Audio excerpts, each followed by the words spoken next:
Hello Cambridgians, hope you all are fine and safe. Today we are going to revise or do the revision of chapter 1 geography, that is the earth in the solar system. So first we'll start with short question answers. So the first question is define star. हमें यहाँ पे star को define करना है. तो इसका answer क्या है? The star is a celestial body having its own light. So star एक celestial body है जिसकी खुद की लाइट होती है. सेलेस्टियल बॉडी का मतलब होता है वो ऑब्जेक्ट्स जो स्काई को बिलोंग करते हैं. सेकेंड क्वेश्चन है what is meant by solar system. Solar system का क्या मतलब है? आंसर है the solar system consist of the sun and its family including planets moving around the sun and its satellites moving around various planets. तो यहाँ पे हमने क्या आंसर लिखा है कि सोलर सिस्टम कंसिस्ट करता है सन और उसकी फैमिली इंक्लूडिंग प्लैनेट्स जो कि मूव करते हैं अराउंड द सन और साथ ही साथ उनके सैटेलाइट्स जो कि मूव करते हैं वेरियस प्लैनेट्स के अराउंड. अब हम आगे बढ़ते हैं. Question number 3. Earth is called a blue planet. State the reason. Earth को ब्लू प्लैनेट बोला जाता है किस वजह से? आंसर है it is because of the presence of the water on the earth. Blue planet इसलिए अर्थ को बोला जाता है क्योंकि वाटर की मौजूदगी की वजह से अर्थ में, इसीलिए अर्थ को ब्लू प्लैनेट बोला जाता है. Fourth question why do you always see the same face of the moon. हमें क्यों हमेशा एक ही फेस मून का देखने को मिलता है? तो आंसर है we always see the same face of the moon because it revolves around the earth in about 27 days 8 hours. It also takes exactly the same time to complete its one revolution about its axis. तो हमेशा हमें एक ही face of the moon इसलिए देखना पड़ता है because वो हमेशा रिवॉल्व करता है अराउंड 27 डेज और 8 आवर्स में और यही एग्जैक्टली यही सेम टाइम लेता है कंप्लीट करने के लिए एक रेवोल्यूशन अपने एक्सिस में. इसीलिए हमें same face of the moon हमेशा देखने को मिलता है. Question number 5. Which planet rotate in a direction different from that of the earth. कौन सा प्लैनेट है जो रोटेट करता है डायरेक्शन जो कि डिफरेंट है अर्थ के डायरेक्शन से? तो आंसर है वीनस एंड यूरेनस. ये दोनों प्लैनेट्स हैं जिनके डायरेक्शन अलग होते हैं कंपेयर्ड टू अर्थ के डायरेक्शन से. Question number 6. Name the planet which takes the shortest time in its revolution around the sun. हमें उस प्लैनेट का नाम बताना है जो कि शॉर्टेस्ट टाइम लेता है उसके रेवोल्यूशन अराउंड द सन को कंप्लीट करने के लिए. आंसर है Mercury. Mercury takes the shortest time to complete its revolution around the sun. Mercury सबसे कम समय लेता है कंप्लीट करने के लिए उसकी revolution around the sun. Question number 7. What is a satellite. Satellite क्या होता है? आंसर है A satellite is a solid heavenly body that revolves around a planet. तो सैटेलाइट बेसिकली एक सॉलिड हेवनली बॉडी होती है जो कि रिवॉल्व करती है एक प्लैनेट की. Next question number 8. Define universe. हमें यूनिवर्स को डिफाइन करना है. तो universe is the infinite space. तो यूनिवर्स एक इनफाइनाइट स्पेस होती है. तो यूनिवर्स एक इनफाइनाइट स्पेस होता है जहाँ पे मिलियंस ऑफ गैलेक्सीज की प्रेजेंस होती है. इनफाइनाइट का मतलब जो स्पेस या जो चीज़ की कोई लिमिटेशंस ना हो. फाइनाइट यानी इनफाइनाइट यानी कि जिसकी कोई लिमिटेशंस नहीं है. Question number 9. Give any 2 examples of constellations. तो हमें 2 एग्जाम्पल देनी है कॉन्स्टलेशंस की.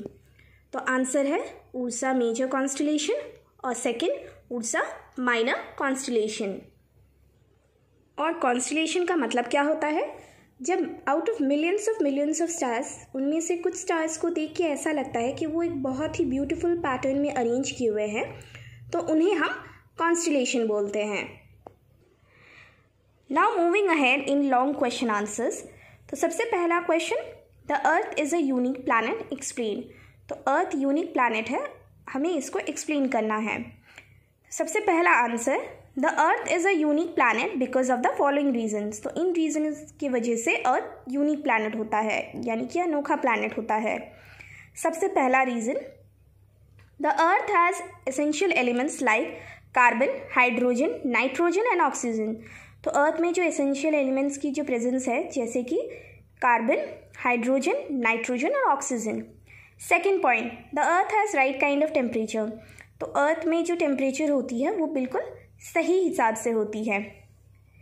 Number third, the earth has protective blanket of ozone around it. तो अर्थ के अराउंड एक प्रोटेक्टिव ब्लैंकेट है, प्रोटेक्टिव कवर है, जिसे ओजोन, जो कि ओजोन है अर्थ के सराउंडिंग में। Fourth, presence of water is also an important. तो प्रेजेंस ऑफ वाटर भी एक इम्पॉर्टेंट रीज़न है अर्थ को एक यूनिक प्लैनेट बनाने के लिए। Moving ahead in the second question, describe the composition of the solar system.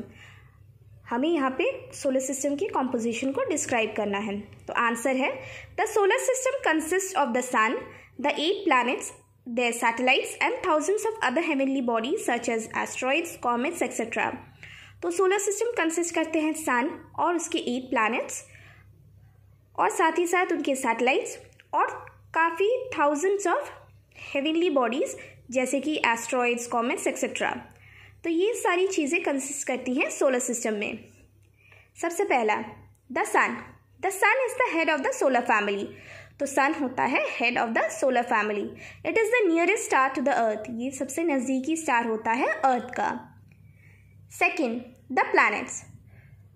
A planet is a celestial body which revolves around the sun. तो एक प्लैनेट एक सेलेस्टियल बॉडी होती है जो कि रिवॉल्व करती है अराउंड द सन और रिसीव करती है heat and light from it. Third, asteroids.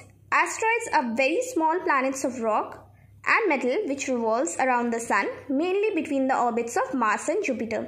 तो एस्ट्रॉइड्स काफ़ी स्मॉल प्लैनेट्स ऑफ रॉक्स होते हैं, रॉक्स एंड मेटल, जो कि रिवॉल्व करते हैं around the sun mainly between the orbits of Mars and Jupiter, खासतौर पे orbits of Mars and Jupiters के बीच में।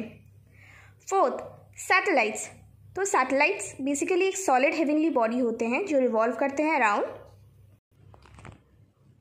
तो satellites basically solid heavenly body होते हैं जो रिवॉल्व करते हैं around planets. Question number 3, write a short note on the phases of the moon. हमें एक शॉर्ट नोट लिखना है फेजेस ऑफ द मून के ऊपर। आंसर है, the moons appearance changes it's moves around the earth. तो मून की जो अपीयरेंस होती है, मून जिस हिसाब से हमें दिखता है वो चेंज होता रहता है जैसे जैसे वो अर्थ के अराउंड मूव करते हैं। These changing shapes or the changes in the moon's visible shape are known as the phases of the moon. तो जैसे जैसे मून अपनी शेप्स को बदलते हैं और या फिर मून जिस तरीके से हमें नज़र आते हैं वही फेजेस ऑफ द मून बोला जाता है। तो सबसे पहले new moon. New moon, when the moon is between the earth and the sun, the part of the moon which faces the earth is in complete darkness. तो जब moon earth और सन के बीच में होता है और जो पार्ट ऑफ द मून जो फेस करता है अर्थ को वो होता है कंप्लीट डार्कनेस में। तो इस फेज ऑफ द मून को हम न्यू मून बोलते हैं। Next, full moon. When the moon shows its fully lighted surface, this phase of the moon is known as full moon. जब मून अपने फुल्ली लाइटेड सरफेस को show करते हैं तो इस फेज ऑफ द मून को हम फुल मून बोलते हैं। मैं दोबारा रिपीट कर रही हूँ, न्यू मून, जब मून अर्थ और सन के बीच में होते हैं और मून का वो वाला हिस्सा जो अर्थ को फेस करता है वो कंप्लीट डार्कनेस में होता है, तो उस फेज ऑफ द मून को हम न्यू मून बोलते हैं। और फुल मून, जब मून फुल्ली अपने लाइटेड सरफेस को शो करते हैं तो इस फेज ऑफ द मून को हम फुल मून बोलते हैं। अब हम आते हैं डिस्टिंग्विश बिटवीन में, यानी कि डिफरेंसेस बिटवीन में। तो सबसे पहला, stars and planets. Stars are made up of hot glowing gases. तो स्टार्स बने हुए होते हैं हॉट ग्लोइंग गैसेस से। Planets are made up of solid materials like rock and stones. Planets बने हुए होते हैं सॉलिड मटेरियल्स जैसे कि rock and stones. Second, stars have their own light. Stars की खुद की लाइट भी होती है। दे शाइन, प्लैनेट्स शाइन करते हैं receiving light from a star. Planets shine करते हैं लाइट रिसीव करके from a star. Third, there are millions of stars. Stars में काफ़ी तरीके के मिलियंस ऑफ स्टार्स होते हैं, मतलब स्टार्स काफ़ी मिलियंस ऑफ स्टार्स होते हैं. और planets, there are 8 known planets. और प्लैनेट्स कितने होते हैं? सिर्फ 8, यानी कि 8 नोन प्लैनेट्स होते हैं. और स्टार्स मिलियंस होते हैं. Second, universe and Galaxy. Universe, अब हम यूनिवर्स और गैलेक्सी के बीच में डिफरेंस जानेंगे. सबसे पहला, universe, the infinite space having millions of galaxies. जो इनफाइनाइट स्पेस होती है जहाँ पे मिलियंस ऑफ गैलेक्सीज की प्रेजेंस होती है. और गैलेक्सीज क्या होते हैं? A large family of millions of stars. Galaxy एक लार्ज फैमिली होती है मिलियंस ऑफ स्टार्स की. Now we are going to revise the objective type questions. तो सबसे पहला, fill in the blanks with suitable words. The earth is a dash. तो earth क्या है? planet. Second, the moon is a dash of the earth. तो moon क्या है? satellite of the earth. Third, the moon receives heat and light from the sun. तो moon क्या receive करता है from the sun? heat and light. Fourth, dash is the nearest star to the earth. तो सबसे nearest star to the earth कौन सा होता है? The sun. Fifth, planets and satellites do not have dash of their own. तो planets और satellites के पास खुद की क्या नहीं होती है? लाइट नहीं होती है. अब हम आते हैं मैच द फॉलोइंग में. सबसे पहला, द हॉटेस्ट प्लैनेट. तो हॉटेस्ट प्लैनेट हम किसे जानते हैं? वीनस. तो आंसर है वीनस. द बिगेस्ट प्लैनेट, सबसे बड़ा planet, Jupiter. The star nearest to the earth, अभी अभी हमने जाना, दोबारा हम उस चीज़ को रिपीट करते हैं.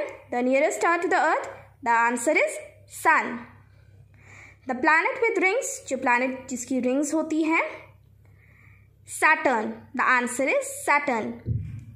The planet farthest from the sun, जो प्लैनेट सबसे दूर में होता है सन के, तो आंसर है नेपच्यून. अब हम आते हैं ट्रू एंड फॉल्स में. So the first one, the orbit of the earth around the sun is circular. This is false. तो सारे प्लैनेट्स जो कि सन के अराउंड मूव करते हैं वो एक इलेक्ट्रिकल पाथ में मूव करते हैं, not in circular way. Second one, Saturn is the largest planet in the solar system. Saturn सबसे लार्जेस्ट प्लैनेट होता है सोलर सिस्टम में. This is false.